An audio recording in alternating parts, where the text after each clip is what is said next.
प्रकरण 7 आपल्या वारशाचे जतन. मराठी स्वाध्यायपोथीचे सोल्युशन.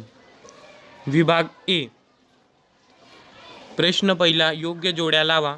त्यामध्ये पहिल्याचे उत्तर 4, 3, 5, 2. त्यानंतर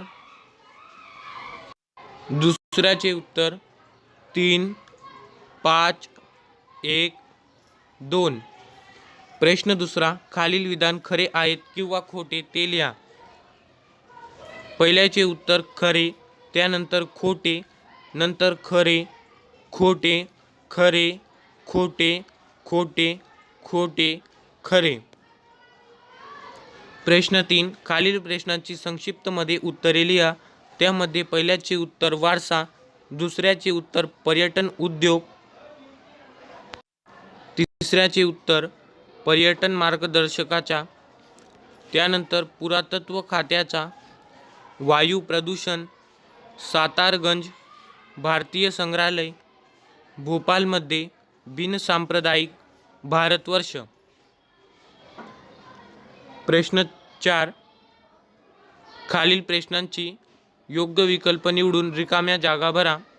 त्यामध्ये पहिल्याचे उत्तर वन्यजीव, दुसऱ्याचे उत्तर मुंबई, तिसऱ्याचे उत्तर मथुरा, चौथ्याचे वसुधैव कुटुंबकम, त्यानंतर धार्मिक विवेकानंद 7.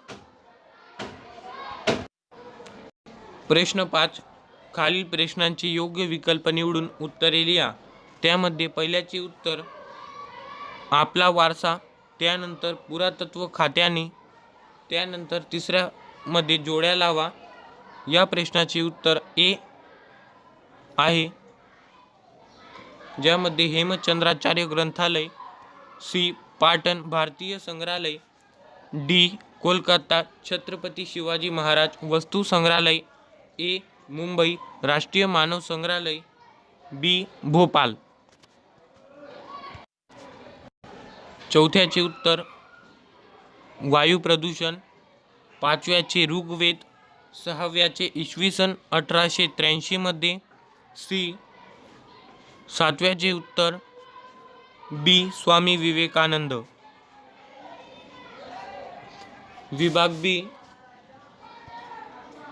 थोडक्यात उत्तरे लिहा. यामध्ये पहिला प्रश्न, ऐतिहासिक स्मारकोનું સમારકામ કરતી વખતે ધ્યાનમાં રાખવી જેવી બાબતો જણાવો.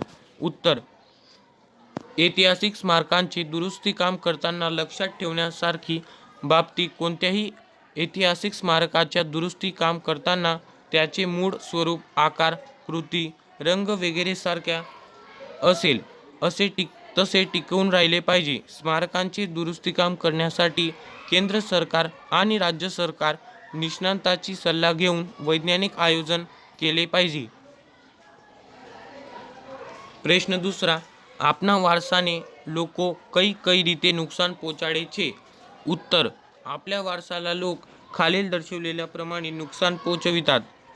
नदी, धबधबा, सरोवर वगैरेला प्रदूषित करून, जंगल, वृक्ष वगैरे कापून, जीवजंतू वन्यजीवाला मारून किंवा शिल्प, स्थापत्य, ऐतिहासिक इमारतीला खंडित करून, त्यांच्या आजूबाजूला कचरा करून, शिलालेखाला खराब करून.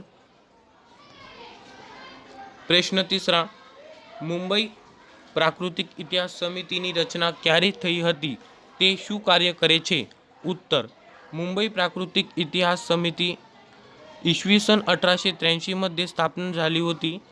ही सर्वात जुनी संस्था आहे. पर्यावरणाचे आणि वन्यजीवाच्या संरक्षणाचे कार्य करते.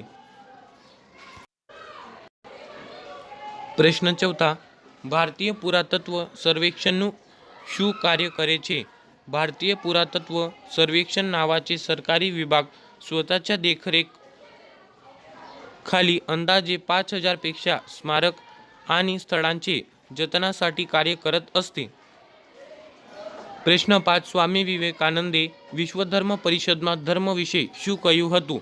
उत्तर, स्वामी विवेकानंदांनी शिकागोमध्ये झालेल्या विश्वधर्म परिषदमध्ये सांगितले की मला सांगताना गर्व होतो की माझ्या धर्माचे मी प्रतिनिधी आहे. तो धर्म जगाला सहिष्णुता आणि विश्वबंधुत्वाचा पाठ शिकविलेला आहे. प्रश्न 6. वारसाने जाळवणी करवी એ આપણા સૌની નૈતિક ફરજ છે. આ વિધાન સમજાવો.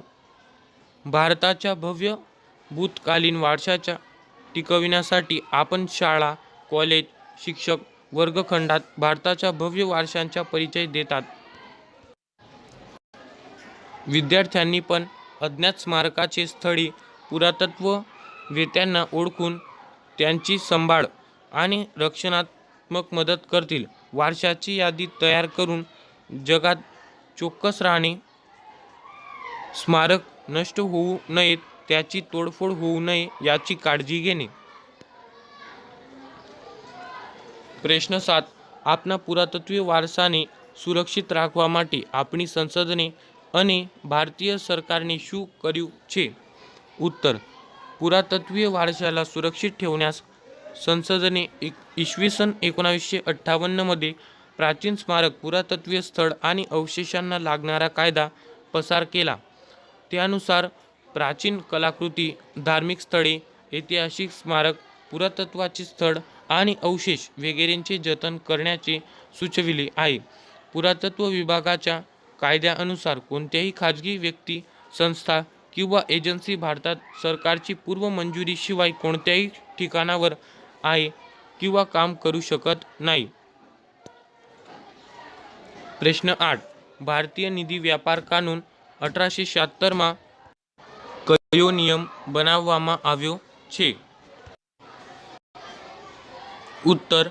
भारतीय निधी व्यापार कायदा 1876 अनुसार कोणत्याही नागरिक अचानक कोणत्याही पौराणिक, प्राचीन, कलात्मक वस्तू, घर, शेत, विहीर, तलाव वगैरे बनविताना खोदकाम दरम्यान मिळवून आले तर पुरातत्व विभागाला त्याची माहिती कळवायची असते. प्रश्न 9. ભારતે વિશ્વમાં વસુદૈવ કુટુંબકમની ભાવનાને સાકાર કરી છે. આ વિધાન સમજાવો. उत्तर.